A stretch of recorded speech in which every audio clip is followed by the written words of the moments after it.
je m'appelle Lucas Delattre, j'ai 17 ans et le 3 janvier 2025 je suis mort. C'était censé être une soirée normale, la finale du championnat régional, le gymnase était bondé, les cris, la musique, la tension, je sentais l'adrénaline dans chaque muscle, ma mère me regardait depuis les gradins fatiguée mais fière. Zoé, ma petite sœur de 9 ans, agitait une pancarte avec mon prénom écrit en paillettes. Moi j'étais concentré, rien d'autre ne comptait, juste le score. Il restait 2 minutes, on perdait de 2 points, j'ai vu l'ouverture. J'ai intercepté la passe, j'ai foncé vers le panier et là, une douleur aiguë brutale dans la poitrine, comme un coup de poignard. Je me suis écroulé, le sol s'est éloigné, les lumières ont tourné et tout s'est arrêté. Pas de noir total, pas un vide, quelque chose d'autre, quelque chose d'impossible à décrire. Je flottais, littéralement, je pouvais voir mon corps étendu sur le parquet, les pompiers autour de moi, ma mère qui hurlait qu'on essayait de retenir, Zoé qui pleurait recroquevillée sur son siège et moi... Je ne ressentais plus rien, aucune panique, juste une paix étrange comme si tout était enfin silencieux à l'intérieur de moi. C'était doux, immense, comme si le temps n'existait plus, comme si la douleur, le stress, les questions, tout ça avait été laissé derrière moi. Puis j'ai senti quelque chose ou peut-être quelqu'un, une présence, pas menaçante, pas humaine non plus, une chaleur incroyable m'a entouré comme un souvenir d'enfance mais 1000 fois plus intense. Je savais que j'allais quelque part, mais je ne savais pas encore où. Je n'avais plus peur, c'était peut-être ça la mort, mais en ce moment précis je ne voulais pas revenir. Je ne sais pas combien de temps j'ai flotté, peut-être une minute, peut-être une éternité. Tout était lumière. Mais pas une lumière qui éblouit ou brûle, c'était une clarté douce enveloppante, presque vivante. Elle ne venait pas d'une source visible, elle était partout, autour de moi, en moi. Elle semblait me connaître. Je ne marchais pas. Je ne volais pas non plus, je pensais c'était comme si je glissais dans l'espace porté par quelque chose que je ne contrôlais pas mais qui savait exactement où j'allais. Autour c'était le silence mais pas un silence vide, un silence qui résonnait comme si le monde entier retenait son souffle.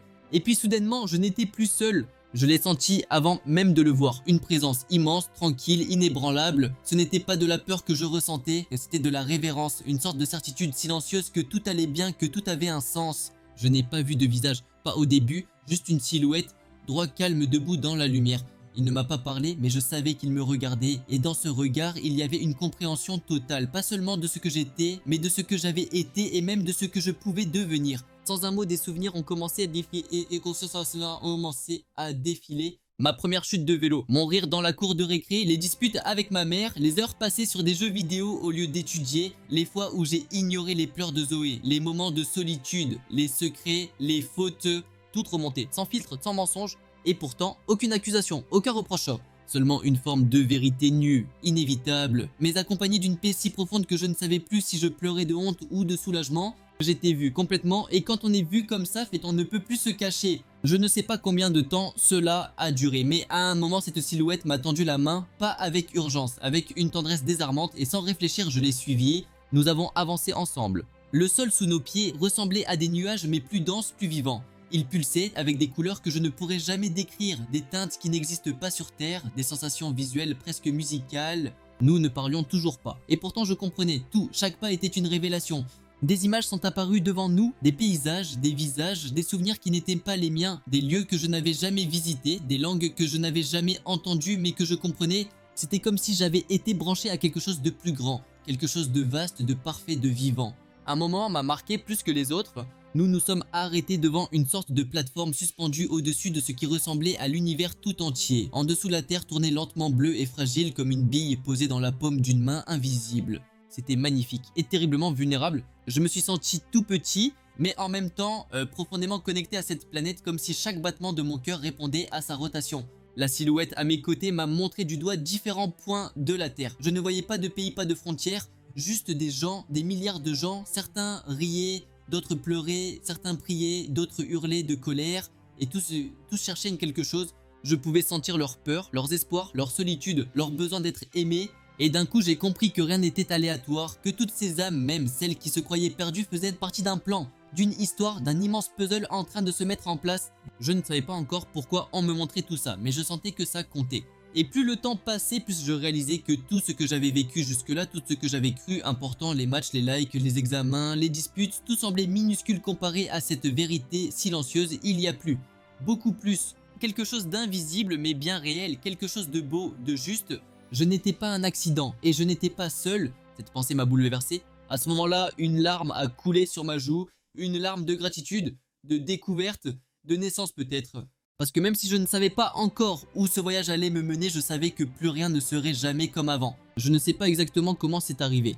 Un simple mouvement de main de la silhouette à mes côtés et le décor a changé comme si on avait ouvert un rideau invisible. Devant moi, l'espace s'est ouvert, 3 grandes fenêtres sont apparues dans l'air suspendues dans le vide, brillantes mais translucides. Chacune vibrait d'une énergie différente et chacune racontait une histoire. Dans la première fenêtre, j'ai vu un homme en costume sombre, debout derrière un pupitre, drapeau tricolore dans le dos. La salle était pleine, caméra, flash, journalistes qui griffonnaient des notes nerveusement. Je l'ai reconnu immédiatement, Jean-Michel Duret, ancien ministre devenu président en pleine crise sociale, cheveux argentés, regard dur, un homme aimé et haï à la fois. Il parlait fort, il pointait le doigt vers la foule, il disait des choses sur la sécurité, la souveraineté, la grandeur perdue de la nation, il signait des décrets, il appelait des chefs militaires, il participait à des sommets secrets, mais ce que je voyais allait au-delà des images. Autour de lui, il y avait comme des fils d'or. Invisible pour le commun des mortels, ses fils reliaient chacun de ses gestes à quelque chose de plus grand, comme s'il était une pièce dans un échiquier, mais qu'il ne connaissait même pas les règles du jeu. Et pourtant, il avançait, chaque décision qu'il prenait, même les plus controversées, semblait faire partie d'un plan, d'un dessin plus vaste. J'ai compris sans qu'on me l'explique que son rôle n'était pas d'apporter la paix, mais de déclencher quelque chose, un effet domino, un point de bascule. Il croit détenir le pouvoir, mais ce pouvoir lui est prêté pour un temps. Même ceux qui ne me connaissent pas peuvent être utilisés dans la symphonie de mon père. Aucun geste, aucune parole ne reste inutile. Je tisse à travers eux les fils d'un plan parfait. La première fenêtre s'est estompée lentement et la seconde a pris le relais. Le décor a changé, des rues étroites, une ville écrasée par la chaleur, des gens dans les rues le visage tendu, certains en prière, d'autres en colère, des cris, des chants religieux, des drapeaux brûlés, c'était Téhéran, je l'ai senti immédiatement. Au centre de cette vision, un homme en uniforme militaire, peau matée, yeux noirs comme l'encre, il marchait lentement dans une salle souterraine, des cartes étalées sur une table, des généraux autour de lui, des missiles en arrière-plan, le commandant Samir Hosseini. Un nom que j'avais déjà entendu dans les journaux, un homme dur, imprévisible, redouté par l'Occident, il parlait peu, mais chacun de ses mots pesait des tonnes. Et comme pour durer, je voyais les fils d'or, sauf que ceux-ci étaient tordus, agités. Il se connectait à d'autres fils venant de loin, Jérusalem, Moscou, Washington. Je comprenais que ces actions à venir allaient bouleverser l'équilibre du monde. Je l'ai vu pointer une carte, donner un ordre, et dans cette vision des missiles se sont envolés vers l'horizon. J'ai vu des sirènes hurler, des familles courir, des enfants pleurer. La guerre n'était plus une menace, elle était en route. Mais ce qui m'a le plus troublé, c'est que même là, même au cœur du chaos, il y avait une structure. Comme si le monde devait passer par cette douleur pour révéler quelque chose de caché, comme si cette violence était le tremblement avant une nouvelle naissance. Le chaos que tu vois ne m'échappe pas. Ce n'est pas le fruit du hasard, mais le commencement des douleurs d'un monde qui va naître. Je n'approuve pas la haine, mais je peux la transformer en chemin de révélation. Tout ce qui est cassé, je le rendrai neuf. Je n'arrivais pas à détacher mes yeux de cette scène jusqu'à ce que la troisième fenêtre s'illumine. Changement radical d'ambiance. Un immense bâtiment de verre baigné de lumière artificielle, des machines, des robots, des écrans partout, des ingénieurs en blouse blanche et au centre, un homme. Grand, élancé, cheveux en bataille, regard lointain, il tapait sur un clavier tout en donnant des ordres à des assistants. Des plans de fusée défilaient sur un écran, des schémas de satellites, des algorithmes d'intelligence artificielle. Émile Morel, le génie français exilé à San Francisco, créateur de la première IA européenne open source, patron de la société Orbit One, l'homme qui voulait connecter l'humanité à elle-même. Certains le considéraient comme un messie de la technologie, d'autres comme un danger vivant. Il ne parlait pas de Dieu, il ne parlait pas de guerre, il faisait que coder, lancer des fusées et rêver d'un monde interconnecté. Et pourtant, les fils d'or étaient là aussi, clairs, stables, vibrants. Je les voyais sortir de ces projets et se répandre dans des zones oubliées des villages d'Afrique, des camps de réfugiés, des écoles reculées. L'internet qu'il diffusait n'apportait pas seulement du savoir, il apportait aussi de la lumière. C'était paradoxal, lui ne croyait peut-être pas, et pourtant ses inventions ouvraient des portes que d'autres n'avaient jamais réussi à franchir. Il ne sait pas qu'il construit une route pour mon message. Je plante des graines dans les esprits curieux, même par les mains de ceux qui ne prononcent pas mon nom. La science sera un jour le véhicule de ma lumière. J'ai compris à ce moment-là que les trois hommes que je venais de voir n'étaient pas les héros ou les méchants de l'histoire. Ils étaient des instruments, utilisés parfois à leur insu pour préparer quelque chose de beaucoup plus grand. Une confrontation, un basculement, un retour. Leurs gestes, leurs décisions, même les plus sombres, n'étaient pas sans but. Ils faisaient partie d'un mouvement, comme les notes d'une même mélodie, un prélude à ce qui allait venir. Et moi, spectateur de tout ça, je commençais à comprendre pourquoi j'étais là. Je croyais que j'avais vu l'essentiel. Les 3 fenêtres flottaient encore devant moi, chacune vibrant de sa propre énergie. Le pouvoir, le conflit, la technologie. 3 mondes que tout semblait opposés et pourtant, je ressentais au fond de moi qu'ils n'étaient pas séparés. Ils faisaient partie d'un même flux, comme les bras d'une même rivière qui convergeaient quelque part. Et puis sans prévenir, les fenêtres ont commencé à se rapprocher. D'abord lentement, puis de plus en plus vite, comme attirées par un aimant invisible, elles ont fusionné dans un éclat de lumière si intense que j'ai dû détourner les yeux. Et quand j'ai osé les rouvrir, j'ai vu. Devant moi s'étaler une seule et immense vision, une fresque vivante mouvante qui englobait tout ce que j'avais vu jusque-là. Jean-Michel Duret, le président, penché sur des documents classés confidentiels, le commandant Hosseini le doigt sur un bouton rouge, Émile Morel devant un écran géant lançant un satellite dans l'espace. Et au centre de cette fresque, un nœud lumineux, un point de convergence, tout semblait y mener. Tous les fils d'or, tous les gestes, toutes les décisions, même celles qui paraissaient insensées, même celles dictées par l'orgueil ou la peur. Je comprenais maintenant. Ce n'étaient pas 3 histoires distinctes, c'était un seul et même scénario, un enchaînement précis, un rythme, un battement, une mécanique divine. Et moi j'étais là pour être témoin. Je voyais Duret annoncer une loi qui allait provoquer une rupture diplomatique. Cette rupture poussait Hosseini à agir pensant servir sa cause. Son attaque semait le chaos qui se répandait comme une traînée de poudre. Et au cœur de ce chaos, les satellites de Morel captaient les cris, les prières, les appels au secours. Ils diffusaient, ils connectaient, ils transmettaient plus que des données. Ils ouvraient une voie, pas pour une idéologie, pas pour un parti, pour un réveil. Le monde ne s'écroule pas, Lucas. Il se déchire comme un voile. Et derrière ce voile, c'est mon visage qui apparaît.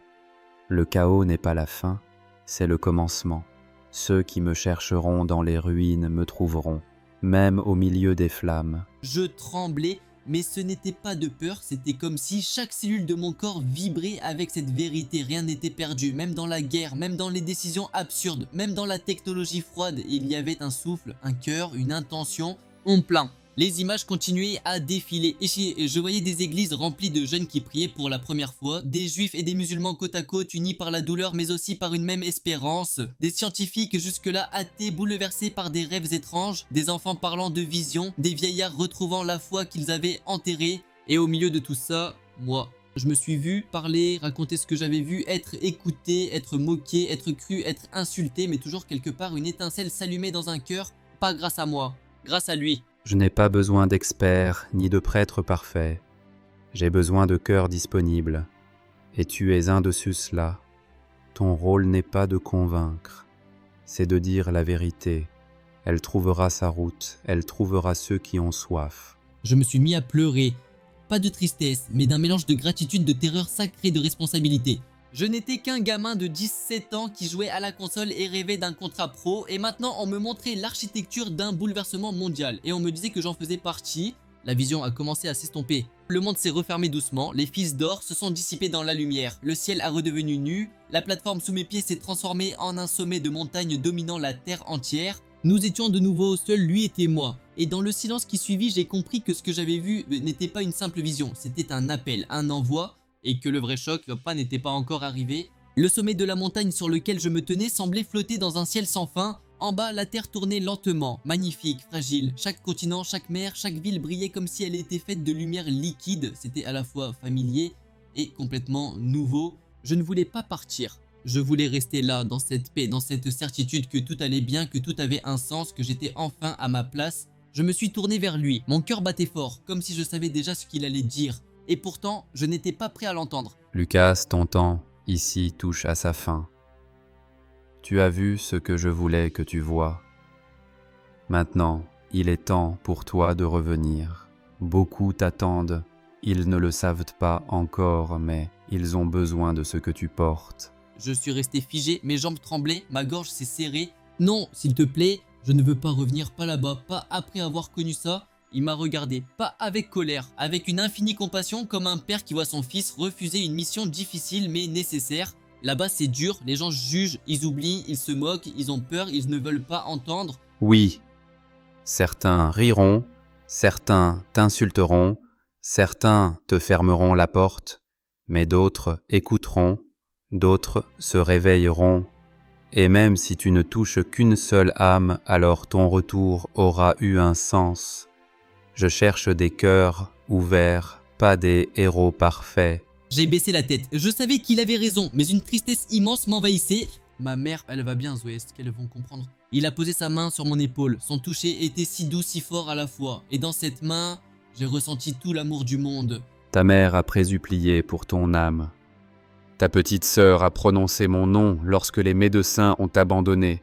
Leurs prières t'ont porté jusqu'ici. Elles comprendront. À cet instant, j'ai senti quelque chose changer dans l'air. Comme si un portail s'ouvrait, comme si un choix était sur le point d'être figé. Puis il a tendu la main une nouvelle fois. Mais cette fois, il tenait quelque chose. Un objet lumineux de la taille d'une noisette, flottant légèrement dans sa paume, il semblait vivant, comme s'il battait au rythme d'un cœur. Je l'ai regardé avec étonnement. Qu'est-ce que c'est? C'est une graine d'espérance. Elle te sera donnée pour les jours d'obscurité, quand tu douteras, quand le monde criera que tout est perdu. Elle brillera en toi pour te rappeler que je suis là. Il l'a approchée de mon torse. Et quand il l'a posée sur ma poitrine, elle a fondu en moi comme de l'or liquide. Une chaleur s'est répandue dans tout mon corps, pas brûlante, vivante, profonde. Je me suis senti complet. J'ai compris que ce qu'il me donnait, ce n'était pas un objet magique. C'était un souvenir vivant, une certitude qu'il reviendrait et que quoi qu'il arrive, il tenait toujours le monde dans sa main. Je l'ai regardé une dernière fois. Est-ce que je te reverrai? Est-ce que ce n'est pas un adieu? Il a souri. Ce sourire, je n'aurai jamais assez de mots pour le décrire. Il portait la douceur d'une mère, la puissance d'un roi, la tendresse d'un frère. Plus vite que tu ne le crois, Lucas. Et ce jour-là, tu sauras que chaque larme, chaque épreuve, chaque parole que tu as partagée n'était pas vaine, parce que rien n'est perdu dans mon royaume. Et puis, tout s'est effacé. Le sommet, le ciel, la lumière. Je suis tombé, pas comme une chute brutale, plutôt comme si des bras invisibles me déposaient doucement. Plus je descendais, plus la lumière devenait blanche, éblouissante, puis un choc. Cri. Ma poitrine a explosé de douleur, mes yeux se sont ouverts brusquement, une voix familière hurlait mon prénom. Lucas, mon Dieu. Lucas, le visage de ma mère en pleurs, elle me tenait la main, la broyait presque. Un médecin murmurait. Il est revenu, c'est impossible, mais il est revenu. Je toussais, mon corps brûlait, mais je vivais. Et au fond de moi, là où la graine avait fondu, une chaleur persistait, une certitude que plus rien, absolument rien ne serait jamais comme avant. Les jours qui ont suivi mon retour furent flous, brumeux, entre les tests médicaux, les électrodes, les scanners et les regards incrédules. Les médecins n'avaient pas d'explication. Mon cœur s'était arrêté pendant 23 minutes. Aucune séquelle, aucune trace de dégâts cérébral, comme si mon corps s'était juste mis en pause. Mais moi je savais, tout avait changé. Ce n'était pas une impression, c'était une transformation. La première chose que j'ai remarqué, c'était le silence. Pas autour de moi, en moi. Un silence plein, chargé comme si un autre rythme battait désormais sous ma peau. La graine. Je la sentais. Pas physiquement, mais chaque fois que je priais, que je fermais les yeux, elle se réchauffait comme une étincelle douce dans ma poitrine et je savais qu'il m'écoutait vraiment. La deuxième chose, c'était le regard que j'avais sur les autres. Je pouvais sentir quand quelqu'un était en souffrance, quand un cœur criait sans oser parler, quand une âme cherchait même derrière un sourire. C'était étrange, intrusif parfois, mais c'était là comme un filtre invisible que je ne pouvais plus désactiver. Et puis il y a eu les rêves. Toutes les nuits, je retournais là-haut. Pas en esprit, pas en flottant, mais en vision. Je revoyais les fils d'or, les visages, les décisions. Et parfois j'en voyais d'autres, des scènes nouvelles, des lieux que je reconnaissais dans les journaux le lendemain. Je savais que je ne pouvais plus garder ça pour moi. Mais comment parler de l'invisible dans un monde qui ne croit plus à rien? J'ai commencé avec mon pasteur, un homme calme, expérimenté. Il m'a écouté jusqu'au bout sans m'interrompre. Puis il est resté silencieux pendant de longues minutes. Lucas, ce que tu viens de me raconter, je n'ai jamais entendu ça, pas de cette manière. C'est puissant, c'est réel, mais tu dois être prêt, tout le monde ne va pas te croire. Il avait raison. Au début, c'était quelques jeunes de l'église, puis les parents, puis une autre paroisse m'a invité et encore une. Les vidéos de mes témoignages ont commencé à circuler et avec elles, les commentaires. Certains pleuraient, émus, touchés. Ils disaient qu'ils avaient ressenti quelque chose dans leur cœur en m'écoutant, qu'ils avaient repris la prière, qu'ils s'étaient réconciliés avec leurs parents, qu'ils avaient retrouvé la paix après des années de chaos intérieur. Mais d'autres m'insultaient, me traitaient de menteur, de manipulateur, de malade. Certains disaient que j'étais un acteur payé par une secte, d'autres que j'avais halluciné sous l'effet de médicaments. Une journaliste a même tenté de piéger ma mère en direct à la télévision locale. Mais malgré tout ça, je continuais, parce que les regards changés valaient plus que 1000 likes.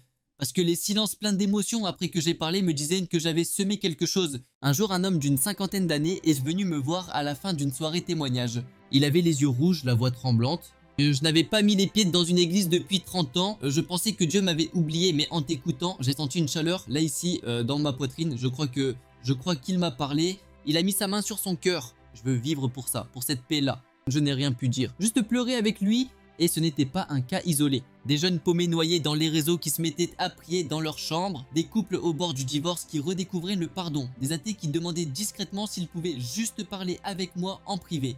Et chaque fois cette même sensation, la graine brillait un peu plus fort. Un soir après une journée particulièrement difficile où un débat télévisé m'avait tourné en ridicule, je suis monté sur le toit de l'immeuble, le ciel était noir, aucun bruit et j'ai crié « Est-ce que ça sert à quelque chose? Ils ne veulent pas écouter, ils ne veulent pas croire ». Mon cœur était lourd, ma gorge nouée, j'avais envie d'abandonner, de redevenir un ado normal. Et alors, cette voix douce, claire dans mon esprit, pas une hallucination, une présence, un rappel. Ne mesure pas la vérité à la réaction des hommes.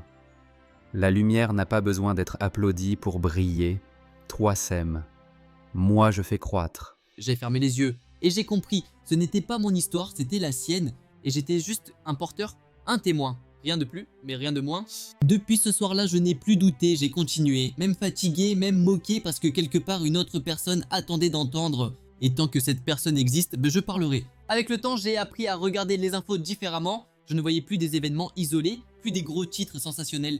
Je voyais des motifs, des correspondances, des échos du ciel dans le bruit du monde. Quand un président signait un décret que tout le monde dénonçait, je me demandais est-ce une nouvelle pièce qui s'ajoute à la partition. Quand un missile a été tiré dans un désert brûlant, je ressentais le frisson d'un tremblement plus profond, celui de l'âme humaine. Quand une start-up lançait un satellite ou une IA qui comprend les émotions, je ne voyais pas du progrès, je voyais des portes, des chemins nouveaux, des canaux que personne ne pensait spirituels mais que Dieu pouvait traverser comme une onde. Je revoyais les fils d'or partout, dans les décisions, les catastrophes, les avancées technologiques, dans les larmes des réfugiés comme dans les applaudissements d'une salle de conférence, tout était tissé, silencieusement, précisément, et au centre de tout cela, une attente. Le monde est inquiet, ça tout le monde le sent, même ceux qui rient fort, même ceux qui prétendent que tout va bien. Il y a un vertige dans l'air, quelque chose d'indéfinissable, un soupçon que tout pourrait basculer à tout moment. Mais là où certains voient un effondrement, je vois une ouverture, comme une femme qui crie de douleur parce qu'un enfant va naître. Les douleurs ne sont pas la fin, Lucas. Elles sont la preuve que la vie pousse. Mon monde n'arrive pas pour détruire, mais pour révéler.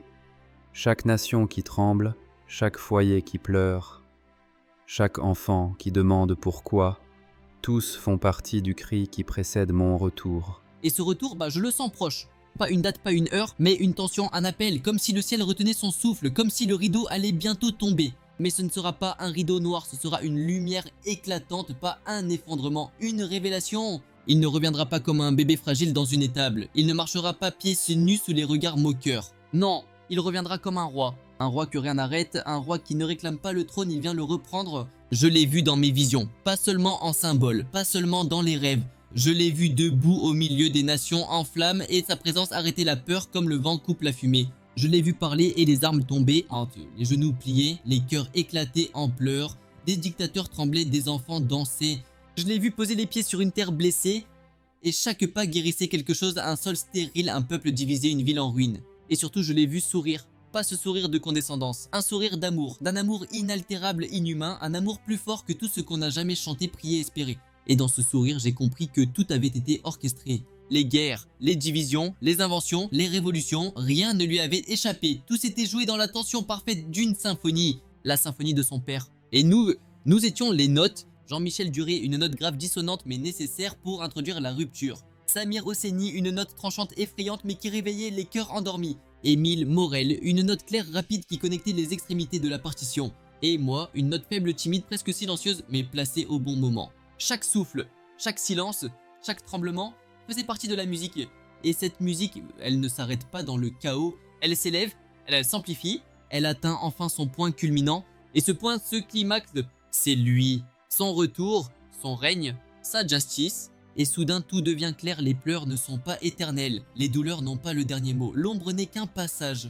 Et ceux qui l'attendent en fait ne seront pas déçus, car il ne tarde pas, il prépare, il affine, il rassemble, et un jour sans avertissement, sans alerte, sans conférence de presse, il sera là. Et ce jour-là, toutes les questions resteront sans importance, il ne restera que l'évidence, il est roi, il est bon, il est fidèle. Et tous ceux qui auront reconnu sa voix entreront dans sa joie. Ce n'est pas un conte, ce n'est pas une légende. Ce n'est pas une interprétation. C'est ce que j'ai vu, ce que j'ai ressenti, ce que je porte et que je continuerai à dire jusqu'à ce que la dernière note soit jouée. Si tu as ressenti quelque chose en écoutant mon histoire, une chaleur, un frisson, une paix étrange, alors ce n'est pas un hasard. Ce que j'ai vu là-haut n'était pas destiné à rester secret. Le monde tremble, mais ce n'est pas la fin, c'est le commencement d'autre chose, quelque chose de plus grand, de plus vrai, et chacun de nous a un rôle à jouer. Ne laisse pas passer ce moment, ouvre ton cœur, pose-toi les bonnes questions, et surtout, prépare-toi. Si tu veux entendre la suite, si tu veux rester éveillé, connecté, aligné avec cette vérité que le monde veut faire taire, alors fais-le maintenant. Abonne-toi à cette chaîne, active la cloche, laisse un commentaire, partage cette vidéo à quelqu'un qui a besoin d'espérance. Parce que la symphonie a commencé, et tu ne veux pas manquer le final.